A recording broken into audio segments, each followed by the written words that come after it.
Hier encore. Aimer quoi?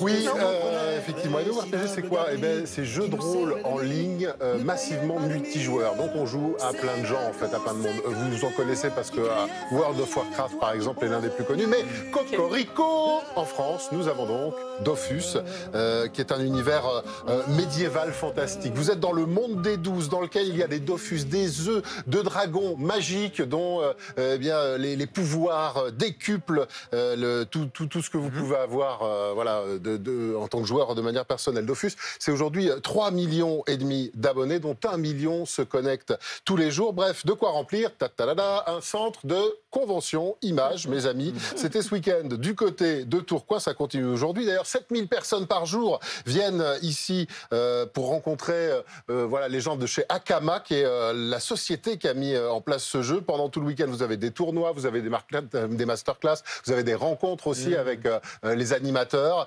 Tout ça, ça fait sortir du bois les nombreux fans du jeu vidéo.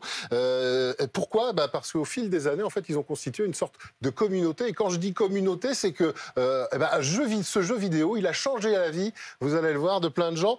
Ils l'ont dit à Alexa Avril de BFM Lille.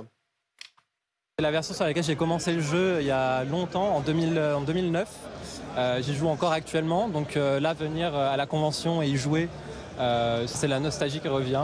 Quasiment toute ma vie, j'y joue depuis 2007, j'ai jamais joué à d'autres jeux. On a toujours été dans les mêmes guildes, on est restés proches, on a continué à se parler pendant près de 10 ans sur les réseaux. Et puis au bout de 10 ans, on s'est dit qu'on allait se rencontrer en vrai. Et puis aujourd'hui, ça fait bientôt 4 ans qu'on est ensemble.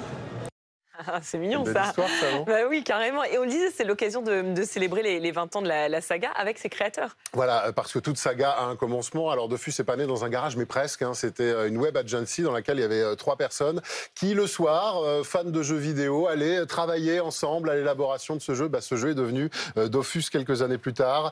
Donc hier, les fans venaient à leur rencontre de ces créateurs. Et aujourd'hui, ils sont un peu fiers finalement d'avoir participé, on va dire, à l'histoire du jeu vidéo. Pour tout vous dire, j'ai commencé interdit bancaire. Donc pendant 5 ans, c'était un peu... Voilà. Donc pas très nostalgique de cette époque-là. En fait, clairement, on a commencé dans l'appartement, dans mon appart et dans l'appart de mon associé. En plus, je vous parle d'une époque où rien que l'écran, c'était des tubes cathodiques, c'était des écrans énormes qui faisaient genre 20 kilos. Et puis après, on a commencé dans un petit bureau sans fenêtre.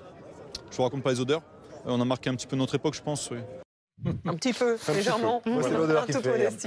Et ils ont été plutôt malins parce qu'ils ont su diversifier leur activité. Voilà, vous allez voir les images notamment d'une série télé dérivée qui a été diffusée à la télé qui s'appelle Wakfu. Il y a eu un film en salle sur Dofus. Ils ont monté une boîte d'édition. Bref, ça ne s'arrête pas et on dit Cocorico, bravo pour cette entreprise française dont le siège est donc situé à Roubaix. Un petit